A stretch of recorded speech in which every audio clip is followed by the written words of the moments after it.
আসসালামু আলাইকুম রহমতুল্লাহ। Abdullah technical YouTube channel থেকে আপনাদের সবাইকে জানাই সালাম। এটা একটা 5 টন ফ্লোর টাইপ এসি, হ্যাঁ, গিরি এসি। এটা মূলত কম্প্রেসার কানেকশন, 3 ফেজের কানেকশন। এটা উল্টা হওয়ার কারণে মানে এটা দ্বিতীয়বার ব্রেকার লাগাইছে, যে ওই সময় কানেকশন ঘুরে গেছে, যার কারণে এটা চলে না, তো ঠান্ডা হয় না। আমি এটার ফেজ 3টা খুলে জাস্ট আমি 3টা না 2টা খুলে আমি চেঞ্জ অল্টারনেট করে দিছি। L1 রেখে দিয়ে L2 খুলে L3-তে দিয়েছি, আর L3 খুলে L2-তে দিছি। তো লাইন এই 2টা ঘোরায় দেওয়ার পরে যা কম্প্রেসারটা ঠিকঠাক চলতেছে, আমি চালু করে দেখছি এম্পিয়ার নিচে। তারপরে আমি আবার ব্রেকার উঠাইয়ে দিয়ে রিমোট থেকে চালু করে আমি এম্পিয়ার মেপে দেখছি যে ঠিক আছে, এম্পিয়ার রিডিং ঠিক দিচ্ছে।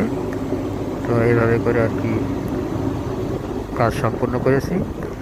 আপনারা যদি কখনো দেখেন যে 3 ফেজ কানেকশন বা 5 টনেরটা এসি কোথাও থেকে খুলে অন্য কোথাও লাগানোর পরে ওটা লাইনটা কানেকশন হয়তো উল্টা হতে পারে, বা ফেজ একটা ঘুরে যেতে পারে, যার কারণ কম্প্রেসার রান। এটা তো অনেক রিলে প্রোটেকশন আছে, যার কারণে রিলে আছে, বা এটার সার্কিটের মাধ্যমে একটা ফেজ ফিলার রিলে আছে।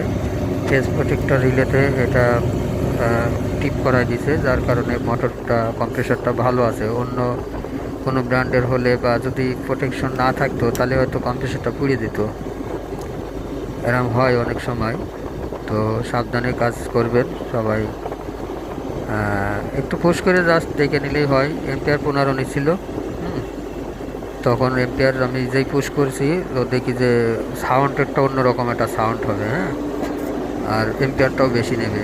জাস্ট 5 সেকেন্ডও লাগবে না, পুশ করলেই বোঝা যাবে যে এটা সাউন্ডটাও অন্যরকম এবং এম্পিয়ারও বেশি নেবে।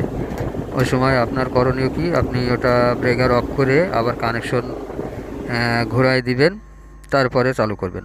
ধন্যবাদ।